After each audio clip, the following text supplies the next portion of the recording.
कोई यहाँ एनिमिक है नहीं, आवाज़ सुन के लग रहा है।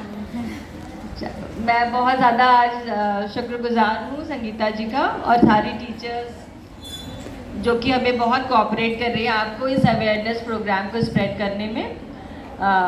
मैं इन लोगों का बहुत तहे दिल से शुक्रिया कर रही हूँ और आप सबका भी बहुत बहुत थैंक्स कि आपने इतनी जिज्ञासा दिखाई and you are so keen to come here and to understand and learn about yourself, है ना।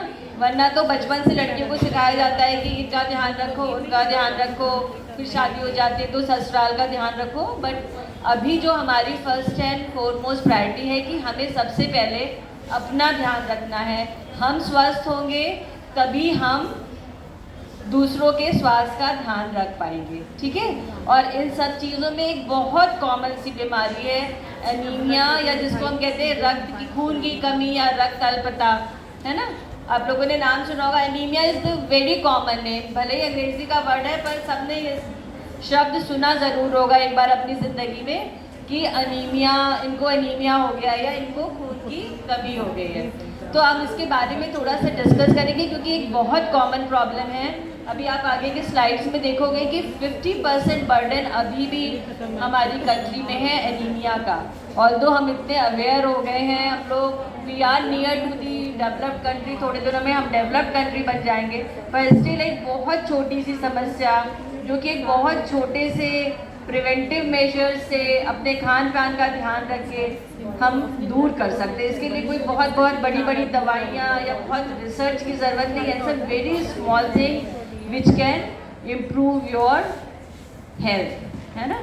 तो लेट्स स्टार्ट। छोटी छोटी स्लाइड्स मैंने बनाई हैं कुछ कुछ जगहों से कलेक्ट करके, just to make you aware कि कितना इम्पॉर्टेंट है कि छोटी सी बीमारी का ध्यान रखना हमारे लिए। तो ये तो मैंने आपको जैसे बताया कि एनीमिया मतलब खून की कमी है। हम लोगों के आयुर्वेदा में भी एनीमिया को पांडु रोग का है, मतलब कि पूरा शरीर सफ़ेद हो जाता है। घर के कुछ लोग तो बहुत खुश हो रहे हैं कि मेरी बिटिया गोरी हो रही है, पर ये एक चिंता का विषय है, ठीक है।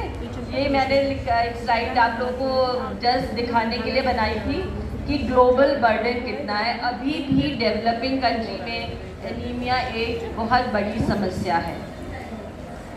अपने देश में देखिए ये स्लाइड है, सारे लोग खाली यंग बॉयज़ को छोड़ दें तो मोर देन 50% हमारी मतलब इंडिया में 50% लोग एनीमिया से ग्रसित हैं, ठीक है। तो एनीमिया क्यों होता है, क्या कारण है? एक तो सबसे बड़ा कारण न्यूट्रिशनल की प्रॉपर डाइट नहीं है हमारे पास। दूसरा तरह तरह के इन्फेक्शन जिसमें सबसे कॉमन है वर्म इन्फेस्टेशन, पेट में परजीवी का होना, जो हम खाते हैं वो सब खा लेता है, या एक हुकवर्म करके वर्म होता है जो हमारे ब्लड को सक करता है ना, तो इन्फेक्शन हो गया।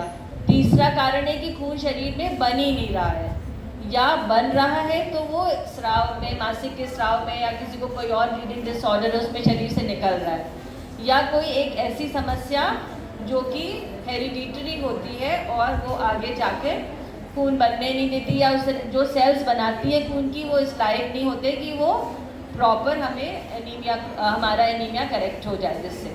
और एक और चीज़ होती है कि बहुत लंबे समय से कोई बीमार है, जैसे कभी किसी को टीबी की बीमारी हो गई लंबे समय से, या कोई बहुत दिनों से टाइफॉइड है, या कुछ ऐसी क्रॉनिक इलनेस जिसको कहते हैं, अगर कोई उससे ग्रसित है तो उसको भी ये समस्या हो सकती है, ठीक है। तो इससे क्या क्या नुकसान हो सकते हैं, although it's a long list, but I think कि मैं थोड़ा सा इसको पढ़ दूँ आप लोगों के लिए। तो जो चिल्ड्रन सबको पता है, छोटे बच्चे और एडोलसेंट गर्ल्स, ठीक है, उन सब में क्या होगा कि पढ़ाई में ध्यान नहीं लगेगा, कोई चीज़ आप कॉन्सेंट्रेट नहीं कर पाओगे, कोई चीज़ आप ग्रास्प नहीं कर पाओगे, क्लास में पढ़ाया जा रहा है नहीं समझ में आ रहा है, बहुत थकान होगी, इम्यूनिटी कम हो जाती है इससे, तो क्या होगा बार बार इन्फेक्शन होंगे, सर्दी ज़ुकाम होगा। कई बार सुना होगा ना कि ये तो बहुत कमज़ोर है, बार बार इसको बीमार हो जाता है, तो वो भी एक हो सकता है कि वो एनीमिक है इसलिए उसका शरीर बार बार इन्फेक्ट हो रहा है ना। इसी तरीके से थकान महसूस होना, सांस लेने में दिक्कत आना। अभी मैं पढ़ूंगी तो तुम लोगों को लगेगा अरे ये सारी चीज़ें सिर्फ एक छोटी सी बीमारी की वजह से इतनी समस्या हो सकती है। पीरियड का गड़बड़ होना, है ना, कई बार जो है वो एनीमिया इस हद तक बढ़ जाता है कि डेथ हो जाती है।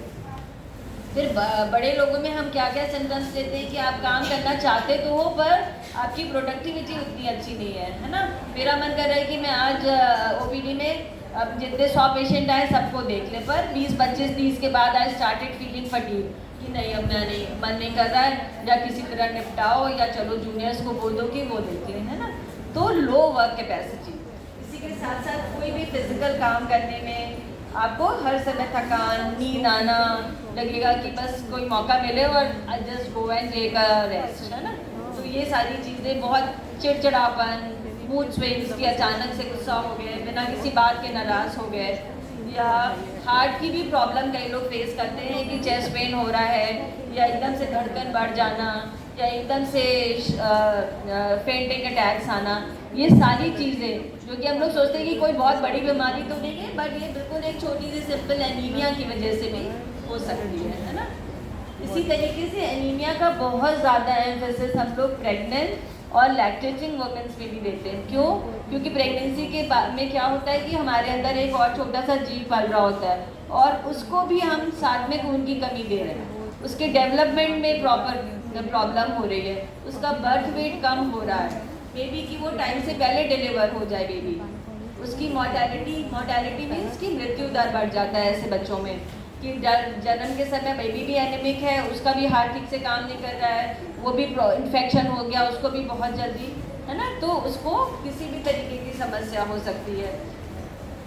इसी तरह लैक्टेटिंग वुमेन में जो माँ दूध पिला रही है, माँ भी खुद भी कमज़ोर है, उसके बाद वो दूध भी पिला रही है, तो उसकी कमज़ोरी तो बढ़ी रही है, और जो उसको मिल्क क्वालिटी मिल रही है वो भी एडिक्वेट नहीं है, प्रॉपर नहीं है।